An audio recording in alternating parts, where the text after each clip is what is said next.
मथुरा की नर्तकी वासव दत्ता बड़ी सुंदर नर्तकी थी। बड़े बड़े राजपुरुष, राजमहल के लोग उसकी चाटुकारी करते थे, लाइन लगाते थे, नंबर अपॉइंटमेंट मिलती थी उस समय मथुरा की नर्तकी की। एक बार खिड़की पर खड़ी थी, नीचे से एक भिक्षुक जा रहा था, भगवान बुद्ध का शिष्य होगा। उसको देखकर बरबस उसकी आंखें उस भिक्षुक पर टिक गई। आहा, अप्रतिम अप्रतिम, 3 बार बोल गई, अप्रतिम, अथाह सौंदर्य। कौन बोलता है? सौंदर्य की साम्राज्ञी नर्तकी वासव दत्ता बोलती है, जिसके आगे बड़े बड़े राजा लोग पानी भरते, जिसके आगे बड़े बड़े ऑफिसर चाटुकारिता करते। ऐसी नर्तकी उस जमाने की बड़ी टॉप पर चलने वाली नर्तकी थी। अप्रतिम सौंदर्य, टिक टिक टिक टिक। अब पलक लोचन से उसने एक टक उस भिक्षु को उस रास्ते से गुजरते हुए देखा। मेरे यहां पर लोग शारीरिक सौंदर्य पर मरते, लोग लाइन लगाते, लोग मेरे से मिलने के लिए मेरा समय मांगते, और उसको समय देने के लिए मेरे पास समय नहीं होता। किसी को 10 दिन, किसी को 15 दिन बाद, किसी को 1 महीने बाद। ये सौंदर्य अद्भुत अद्भुत, क्या आंखें चमक रही है इसकी, क्या तेजस्वी चेहरा है। ये कभी मेरे पास तो नहीं आया। जिस व्यक्ति का जो काम होता है उसे वही विचार आता है, जिस व्यक्ति का जो कार्य होता है उसे वही कार्य दूसरों से करवाने का रुचि होती है। ऐसे सुंदर पुरुषों को तो मैंने कभी देखा ही नहीं। कोई पुरुष जो इन आकर्षणों से ऊपर उठ जाता है वही बुद्धों में से बुद्ध बन जाते हैं, वही महान बन जाते हैं।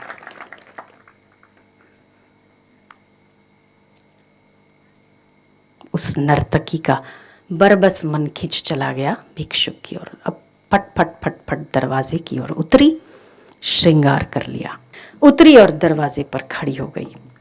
जैसे ही वो भिक्षुक उसके दरवाजे पर, सुनो, भिक्षुक ने सिर नीचे रखा क्योंकि किसी स्त्री की आवाज थी। भिक्षुक ने अपना पात्र आगे कर दिया। जी, भिक्षा इसमें। ये पूरा राजमहल आपका है, मैं आपकी हूं। जब भी आपका मन हो मेरा सौभाग्य समझूंगी। कोमल कोमल वाणी कान में पड़ी। भिक्षुक को समझते देर नहीं लगी कि ये इसी प्रकार की कोई स्त्री की आवाज है। भिक्षुक ने आंख उठाकर कहा, आऊंगा। खुश हो गई, रोमांचित हो गई, रोंगटे खड़े हो गए। ऐसा सुंदर पुरुष मुझे कहता है मैं आऊंगा। अद्भुत सौंदर्य है इसका। उसकी सुंदरता पर मन उसका मोहित हो गया। कब?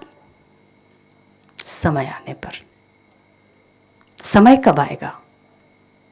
जब ईश्वर चाहेगा तब। भिक्षुक अपना पात्र लेकर निकल गए। वो उसे टिकटिकी लगाकर देखती रही। न जाने कब 1, 2, 3, 4, 5 करते करते कितने वर्ष बीत गए।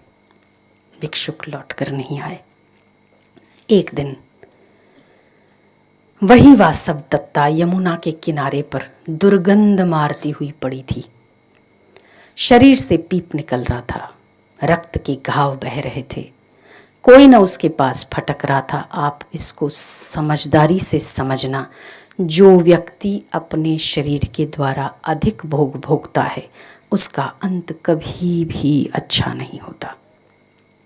वो शरीर, जो शरीर आप, जिस शरीर से आप भोग का उपभोग करते रहते हैं, वही शरीर अंत में इतना अस्वस्थ, इतना दुर्बल हो जाता है कि जिस शरीर को लोग पहले मानते थे, जो लोग पहले लालायित होते थे उस वासना के लिए, बाद में उसको देखना तक पसंद नहीं करते।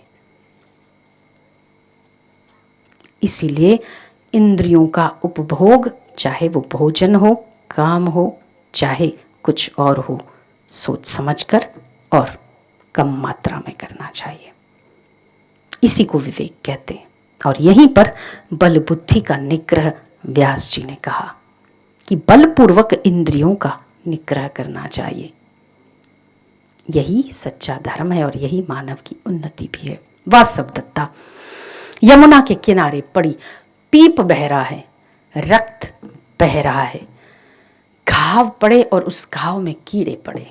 यही होना भी है।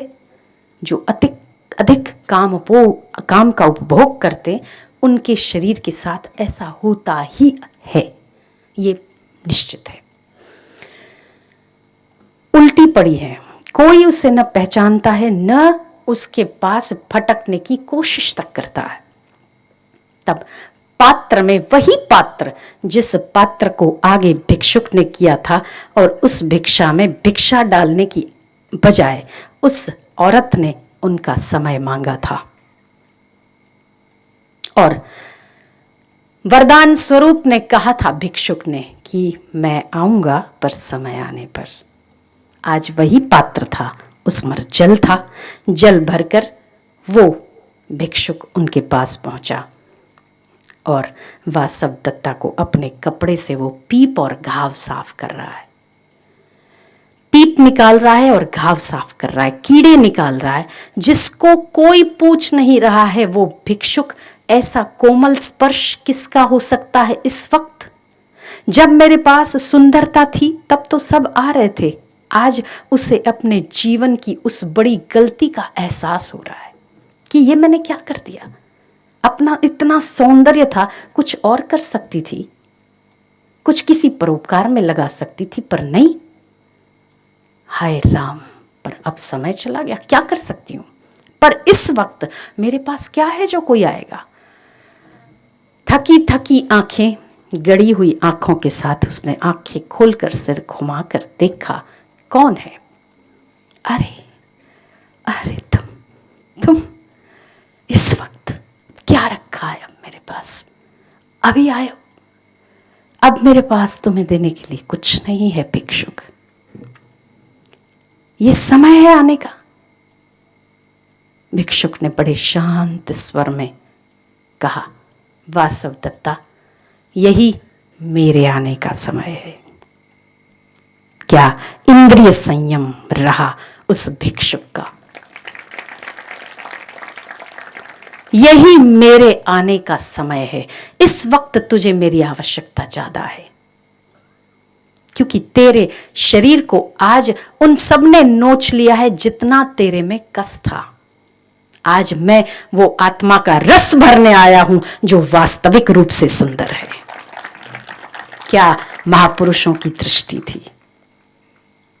और आखिरी समय में उसे उपदेश देते हैं ताकि उसका आने वाली यात्रा और सुंदर हो। बोल दे बुद्धम शरणम गच्छामि, बोल दे सत्यम शरणम गच्छामि। वासवदत्ता बोलती है धर्मम शरणम गच्छामि, त्वमहं शरणम, मैं आपकी शरण आ रही हूं। ऐसे कल्याण करने वाले महापुरुष, उसे किसी सौंदर्य की आवश्यकता नहीं है। वही उनका उचित समय है। जब जब जीव वासना में गिरता है तब तब उसको उठाने के लिए महापुरुषों की दृष्टि काम करती है। और वही आगे चल के इंद्रिय संयमी वही महापुरुष कौन हुए जानते हो? महान अशोक सम्राट के गुरु उपगुप्त हुए। वही उपगुप्त थे जो महाराज अशोक सम्राट के गुरु बन गए। इंद्रिय संयम मनुष्य को इतना बलवान बनाता है, इतना बलवान बनाता है। अगर आप कभी इसे टेम्पररी। कभी इसका एग्जाम्पल लेकर देखोगे तो आपको स्वयं को इस चीज का महसूस होगा कि जब जब आपका मन जो जो मांग करे, यदि आप उसको वो न देकर कुछ और दो, आप देखोगे कि आपका मन ज्यादा बलिष्ठ हो गया है। अभी आप थोड़ी थोड़ी बात में दुखी, थोड़ी थोड़ी बात में स्नेही, थोड़ी थोड़ी देर बात में रागी, थोड़ी थोड़ी बात में परेशान इसीलिए ही होते हो क्योंकि आपका मन जो जो चाहता है वैसा वैसा आपने उसको अनुकूलता दे दी है। यदि आप उसके थोड़ा सा प्रतिकूल करोगे ना, वो आपका दास और सेवक भी बन सकता है। तो आपके पास वो ताकत है, पर आप इंद्रियों के चक्कर में आके अपने आप को इतना निर्बल बना चुके हो, इतना निर्बल बना चुके हो कि आपको लगता है ये तो मैं कर ही नहीं सकता। पर यदि आप नहीं कर सकते तो दुनिया में कोई भी व्यक्ति नहीं कर सकता, ये भी उतना ही सच है। अपने मन की शक्ति को पहचानो। यदि आप कहोगे शराब ला के दे, तो मन तो आपका नौकर है, वो शराब ही देगा। यदि आप कहोगे कि मुझे लड़की, मुझे लड़का, मुझे उसके सौंदर्य में फंसना है, वो वही करेगा। पर यदि आप उसको आदेश देके तो देखो, नहीं बेटा आज नहीं, ये तुम्हारे लिए उचित नहीं है, देखो वो आपकी आज्ञा का पालन करता है या नहीं। वो आपका गुलाम है। मन, इंद्रियां, बुद्धि ईश्वर ने आपको आपकी सेवा के लिए दी है, ना कि स्वामित्व करने के लिए। जो जो व्यक्ति अपने मन का गुलाम है वो तो बेचारा कुछ कौड़ी का दाम है उसका। गुलामों का क्या होता है, कितना दाम होता है? पहले गुलाम बिकते थे, कुछ कुछ कौड़ियों में बिक जाते थे। थोड़े रिष्ट पुष्ट थे, थोड़ा ज्यादा कौड़ी मिल जाती थी, बाकी क्या, आप भी तो अगर मन के गुलाम हो तो आपकी कौड़ी की कीमत है। और क्या, स्वामी बनिए, गुलाम नहीं। अगर आप अपने मन के स्वामी बन जाएंगे तो आप जगत के स्वामी भी बन सकते हो।